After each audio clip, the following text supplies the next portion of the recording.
qo'shimcha axborot beriladi. Kichik ko'ngilsizliklar boshlangan holat katta muammolarga sabab bo'ldi.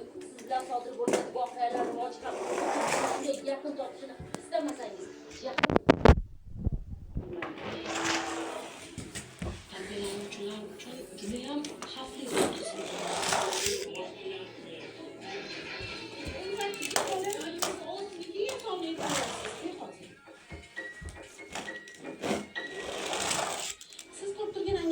bog'chada bolalar o'ynashi uchun deyarli hamma sharoitlar bor, lekin ta'lim olish aynan mana shu bir necha oylardan beri litsenziyasiz hujjatlarsiz faoliyat yuritayotgani aniqlandi va buni